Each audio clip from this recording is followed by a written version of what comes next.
Olá, seja bem-vindo ao canal TV News. Aqui você acompanha as principais notícias de política do Brasil e do mundo. Não esqueça de deixar o seu like e se inscrever para ficar sempre por dentro das novidades. O governo brasileiro está fazendo esforços diplomáticos e técnicas para garantir apoio internacional com vistas à COP30, que será realizada em Belém. O objetivo é mobilizar 1,3 trilhão de dólares por ano em financiamento climático para países em desenvolvimento. Esse valor é considerado necessário para que esses países possam enfrentar os desafios climáticos com justiça e de forma sustentável.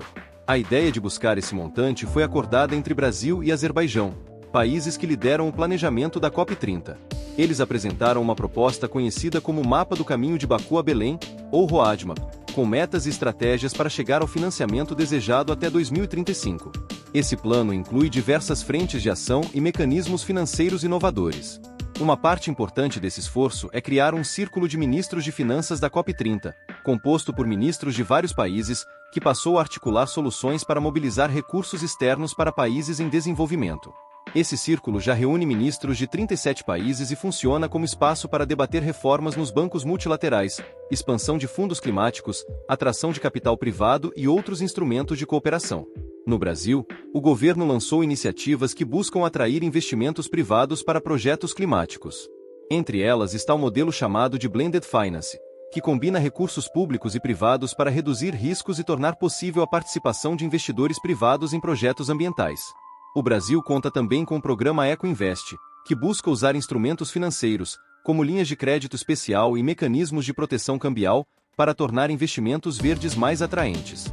A proposta do governo brasileiro é que esse roteiro inclua algumas prioridades, como reformar bancos multilaterais para que operem de forma mais eficiente e alinhada ao financiamento climático, ampliar os recursos concessionais, ou seja, recursos com condições favoráveis, destinados ao clima, desenvolver instrumentos financeiros que atraiam capital privado, fortalecer capacidades domésticas para estruturar projetos de clima, e criar regulações e padrões comuns para o mercado de crédito de carbono e para os fluxos financeiros climáticos.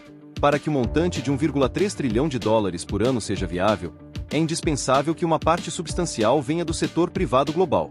Isso é visto como um ponto-chave para que o financiamento climático deixe de depender só de recursos públicos, muitos dos quais já enfrentam restrições nas finanças públicas dos países.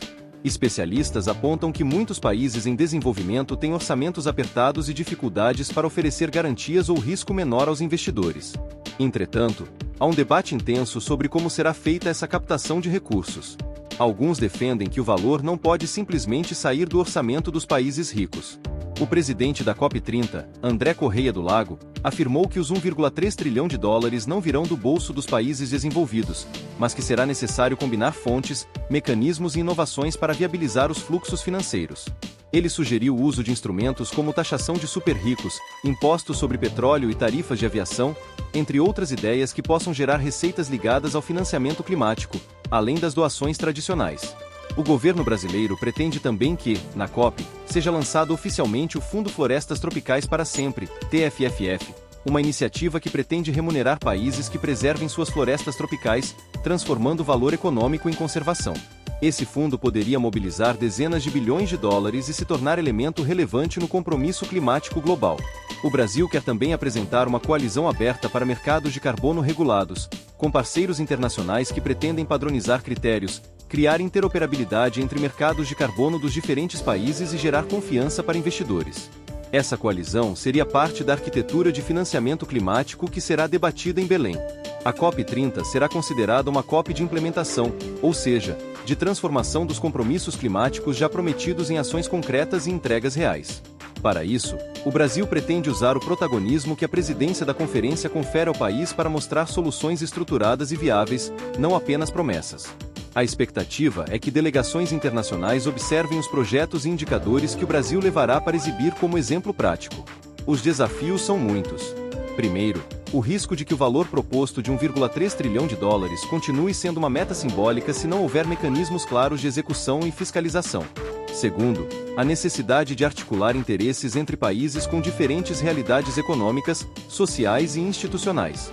Terceiro, a tensão política e econômica global pode influenciar na disponibilidade de recursos públicos e privados para financiamento climático.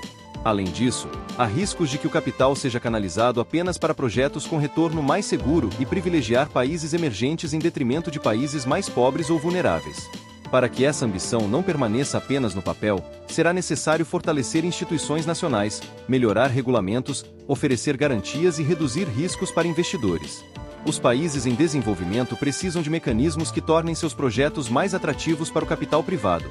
Facilitadores legais, estabilidade política, transparência e capacidade técnica para montar projetos consistentes.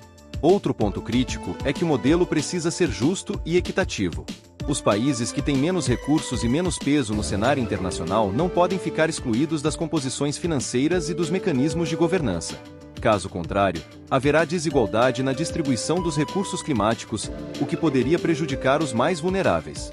O caminho de Baku a Belém é entendido como um roteiro político e técnico que conecta decisões tomadas na COP29, realizada no Azerbaijão, com a conferência que será sediada no Brasil. A ideia é aproveitar a transição entre essas etapas para construir um consenso internacional forte e oferecer resultados palpáveis na COP30. Durante essa preparação, o posicionamento brasileiro busca reafirmar o país como protagonista em temas ambientais, especialmente considerando a Amazônia e os biomas brasileiros. O Brasil quer transformar recurso em ação, mostrar que pode liderar projetos de conservação e adaptação, e usar esse protagonismo para atrair mais investimentos. Se o plano for bem-sucedido, os impactos podem ser transformadores. Com recursos suficientes, países em desenvolvimento poderiam financiar projetos de energias renováveis, adaptação a secas e inundações, proteção de ecossistemas e recuperação de áreas degradadas. Isso poderia ajudar a reduzir as desigualdades climáticas e alcançar metas mais ambiciosas nos compromissos nacionais de redução de emissões. Mas o resultado dependerá da eficácia da articulação internacional, da credibilidade das propostas brasileiras e da capacidade de convencer diferentes países, investidores e instituições financeiras de que os projetos apresentados são seguros, bem geridos e capazes de gerar retorno social e ambiental. A COP30 surge assim como uma chance decisiva. Se o financiamento climático for transformado em ação, a conferência pode marcar uma virada na luta contra as mudanças do clima. Se falhar, esse será mais um momento perdido em meio a promessas grandiosas. O mundo inteiro observará Belém, não apenas pelas florestas amazônicas, mas pela capacidade de transformar propostas em resultados concretos. Obrigado por assistirem e ficar bem informado com a gente. Curta o vídeo, inscreva-se no canal e ative as notificações. Até as próximas notícias!